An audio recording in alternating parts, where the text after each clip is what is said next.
हर हर महादेव। 16 सोमवार व्रत कथा। 16 सोमवार के दिन भक्ति पूर्वक व्रत करें। आधा सेर गेहूं का आटे के 3 अंगा बनाकर घी गुड़ दीप निवेद पूंजी फल बेलपत्र जनेऊ का जोड़ा चंदन अक्षत पुष्प आदि से प्रदोष काल में भगवान शिव का पूजन करें। एक अंगा भगवान शिव को अर्पण करें। 2 अंगों का प्रसाद स्वरूप बांटें, स्वयं भी ग्रहण करें। 17वें सोमवार के दिन पाव भर गेहूं के आटे की बाटी बनाकर घी गुड़ बनाकर चूरमा बनाएं, भोग लगाकर उपस्थित लोगों में प्रसाद बांटें। 16 सोमवार व्रत कथा। पृथ्वी पर भ्रमण की इच्छा से भगवान शिव और पार्वती अमरावती नगर में पहुंचे। वन उपवन और सुंदर भवनों को देखकर भगवान शिव को अमरावती नगर बहुत अच्छा लगा। उन्होंने कुछ दिन उसी नगर में रहने के लिए कहा। पार्वती को भी अमरा नगर बहुत अच्छा लगा। उस नगर के राजा ने भगवान शिव का एक विशाल मंदिर बनवा रखा था। शिव पार्वती उस मंदिर में रहने लगे। एक दिन पार्वती ने भगवान शिव से कहा, हे प्राणनाथ, आज मेरी चौसर खेलने की इच्छा हो रही है। पार्वती की इच्छा जानकर शिव पार्वती के साथ चौसर खेलने बैठ गए। खेल प्रारंभ होते ही उस मंदिर का पुजारी वहां आ गया। पार्वती ने पुजारी से पूछा, पुजारी जी, चौसर के खेल में हम दोनों में से किसकी विजय होगी? उस समय शिव पार्वती परिवर्तित रूप में थे। पुजारी ने एक पल कुछ सोचा और जड़ से बोला, चौसर खेल में त्रिलोक के नाथ की विजय होगी। यह सुन कहकर पुजारी पाठ पूजा में लग गया। कुछ देर के बाद चौसर में शिव जी की पराजय हुई, पार्वती जी की जीत गई। पार्वती जी ने ब्राह्मण पुजारी के मिथ्या वचन से रुष्ट हो उसे कोढ़ी हो जाने का श्राप दे दिया। शिव और पार्वती उस मंदिर में कैलाश पर्वत लौट गए। पार्वती के हिसाब से कुछ दिन देर में ब्राह्मण पुजारी का सारा शरीर कोढ़ से भर गया। नगर की स्त्रियां पुरुष उस पुजारी को परछाई से भी दूर दूर रहने लगे। कुछ लोगों ने राजा से पुजारी के कोढ़ी हो जाने की शिकायत की तो राजा ने किसी पाप के कारण पुजारी के कोढ़ हो जाने का विचार उसे मंदिर में निकलवा दिया। उसकी जगह दूसरे ब्राह्मण को पुजारी बना दिया। कोढ़ी पुजारी मंदिर के बाहर बैठकर भिक्षा मांगने लगा। कई दिनों बाद स्वर्गलोक की कुछ अप्सराएं उस मंदिर में भगवान की शिव पूजा करने आई। कोढ़ी पुजारी उनको बहुत दया आई। उन्होंने पुजारी से उस बहकर कोढ़ के बारे में पूछा। पुजारी ने उन्हें भगवान शिव और पार्वती के चौसर खेलने की, पार्वती जी के साप देने की सारी कहानी सुनाई।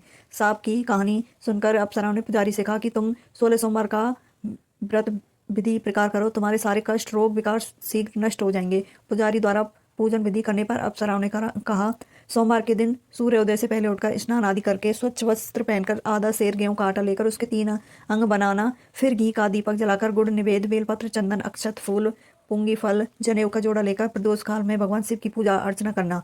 पूजा के बाद 3 अंगों में एक अंग भगवान शिव को अर्पण करके शेष 2 अंग को भगवान का प्रसाद मानकर वहां उपस्थित स्त्रियां पुरुष और बच्चों को बांट देना। इस तरह व्रत करते हुए जब 16 सोमवार बीत जाए तो 17वें सोमवार को एक पाव आटे की बाटी बनाकर उसमें घी और गुड़ मिलाकर चूरमा बनाना, फिर भगवान शिव को भोग लगाकर वहां उपस्थित स्त्रियां पुरुष बच्चों को बांट देना। इस तरह 16 सोमवार व्रत करने से, व्रत कथा सुनने से भगवान शिव तुम्हारे कोढ़ को नष्ट करके तुम्हारी सारी मनोकामना पूर्ण कर देंगे। इतना कहकर अप्सराएं त्रिलोक को चली गईं, स्वर्गलोक को चली गईं। पुजारी ने अप्सराओं के कथा अनुसार विधि से 16 सोमवार का व्रत किया। फलपूर्वक भगवान शिव की अनुकंपा से उसका कोढ़ नष्ट हो गया। राजा ने उसे फिर मंदिर का पुजारी बना दिया। मंदिर में भगवान शिव की पूजा करते हुए ब्राह्मण पुजारी आनंद से जीवन व्यतीत करने लगा। कुछ दिन बाद फिर पुनः पृथ्वी का भ्रमण करते हुए भगवान शिव पार्वती उस मंदिर में पधारे। स्वयं पुजारी को देखकर पार्वती ने आश्चर्य से उसके रोग मुक्त होने का कारण पूछा तो पुजारी ने उन्हें 16 सोमवार व्रत की पूरी कथा सुनाई।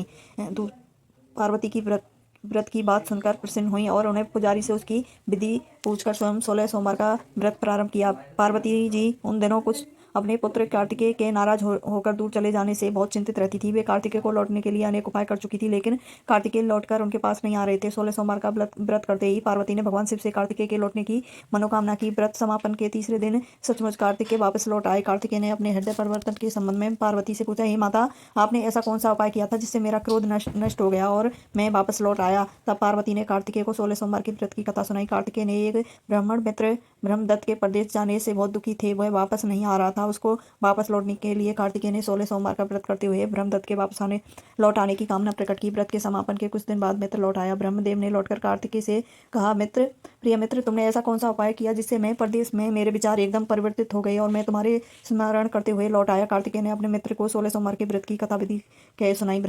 ब्रह्ममित्र व्रत के बारे में सुनकर बहुत खुश हुआ। उसने भी व्रत करना शुरू कर दिया। 16 सोमवार व्रत का समापन करने के बाद ब्रह्मदत्त यात्रा पर निकले। कुछ दिनों के बाद ब्रह्मदत्त एक नगर में पहुंचा। नगर के राजा हर्षवर्धन की बेटी राजकुमारी गुंजन का स्वयंवर हो रहा था। उस स्वयंवर में अनेक राजाओं के राजकुमार आए थे। स्वयंवर में राजा हर्षवर्धन की हथनी जिसके गले में जयमाला डाल देगी उसी के साथ राजकुमारी का विवाह होना था। ब्रह्मदत्त भी उत्सुक ताबस महल में चला गया। वहां कई राजाओं के राजकुमार बैठे थे। तभी एक सजी धजी हथनी सूंड में जयमाला लिए वहां आई। उस हथनी ने के पीछे राजकुमारी गुंजन दुल्हन की वेशभूषा में चल रही थी। हथनी ने ब्रह्मदत्त के गले में जयमाला डाल दी। फलस्वरूप राजकुमारी का विवाह ब्रह्मदत्त से हो गया। 16 सोमवार व्रत के प्रभाव से ब्रह्मदत्त का भाग्य बदल गया। ब्रह्मदत्त को राजा ने बहुत सा धन और स्वर्ण आभूषण देकर विदा किया। अपने नगर में पहुंचकर ब्रह्मदत्त आनंद से रहने लगा। एक दिन उसकी पत्नी गुंजन ने पूछा, हे प्राणनाथ, आपने कौन सा शुभ कार्य किया था जो हथनी ने राजकुमार को छोड़कर आपके गले में जयमाला डाल दी? ब्रह्मदत्त ने 16 सोमवार व्रत की सारी कहानी बता दी।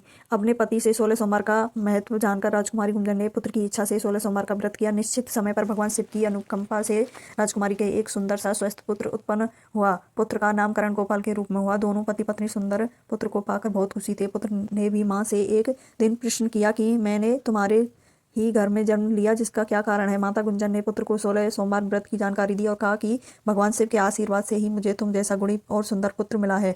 व्रत का महत्व जानकर गोपाल ने भी व्रत करने का संकल्प किया। गोपाल जब 16 वर्ष का हुआ तो उसने राज पाने की इच्छा से 16 सोमवार का व्रत किया। व्रत समापन के बाद गोपाल घूमने के लिए समीप के नगर में गया। उस नगर के राजा के महामंत्री राजकुमार के विवाह के लिए सुयोग्य वर की तलाश में निकले। राजा ने गोपाल को देखा तो बहुत प्रसन्न हुए। फिर गोपाल ने उसके माता पिता के संबंध में बातें करके अपने साथ महल ले गए। वृद्ध राजा ने गोपाल को पसंद किया और बहुत धूमधाम से राजकुमारी का विवाह उसके साथ कर दिया। 16 सोमवार के व्रत करने से गोपाल महल में आनंद पूर्वक रहने लगा। 2 वर्ष बाद राजा का निधन हो गया तो गोपाल को उस नगर का राजा बना दिया गया। इस तरह 16 सोमवार व्रत करने से गोपाल को राज्य पाने की इच्छा पूर्ण हो गई। राजा बनने के बाद भी गोपाल विदित 16 सोमवार का व्रत करता रहा। व्रत के समापन पर 17वें सोमवार को गोपाल ने अपनी पत्नी मंगला से कहा कि व्रत की सारी सामग्री लेकर वह समीप के शिव मंदिर में पहुंचे। मंगला ने पति की बात पर परवाह न करते हुए सेवकों के द्वारा पूजा की सामग्री मंदिर में भिजवा दी। मंगला स्वयं मंदिर नहीं गई। जब गोपाल ने भगवान शिव की पूजा पूरी की तो आकाशवाणी हुई, हे राजन, तेरी रानी मंगला ने 16 सोमवार व्रत का अनादर किया है, सो रानी को महल से निकाल दे, नहीं तो तेरा सब वैभव नष्ट हो जाएगा, तू निर्धन हो जाएगा। आकाशवाणी सुनकर गोपाल बुरी तरह चौंक पड़ा। उसने तुरंत महल में पहुंचकर अपने सैनिकों को आदेश दिया कि रानी मंगला को बंदी बनाकर ले जाओ और इसे दूर किसी नगर में छोड़ आओ। सैनिकों ने राजा की आज्ञा का पालन तत्काल कर दिया। मंत्रियों ने राजा से प्रार्थना की कि वे रानी को अन्यत्र न भेजें तथा राजा गोपाल ने आकाशवाणी वाली बात बताई तो वे भगवान शिव के प्रकोप के भय से शांत होकर रह गए। रानी मंगला भूखी प्यासी उस नगर में भटकने लगी। मंगला को उस नगर में एक बुढ़िया मिली। वह बुढ़िया सूत कात बाजार बेचने जा रही थी, लेकिन उसे बुढ़िया से सूत उठ नहीं रहा था। बुढ़िया ने मंगला से कहा, बेटी, यदि तुम मेरा सूत उठाकर बाजार तक पहुंचवा तो सूत बेचने में मेरी मदद करो तो मैं तुम्हें धन दूंगी। मंगला ने बुढ़िया की बात मान ली, लेकिन जैसे ही मंगला ने सूत की गठरी को हाथ लगाया तभी जोर से आंधी चली और गठरी खुल जाने से सारा सूत आंधी में उड़ गया। मंगला को मनहूस समझकर बुढ़िया ने उसे दूर जाने को कहा।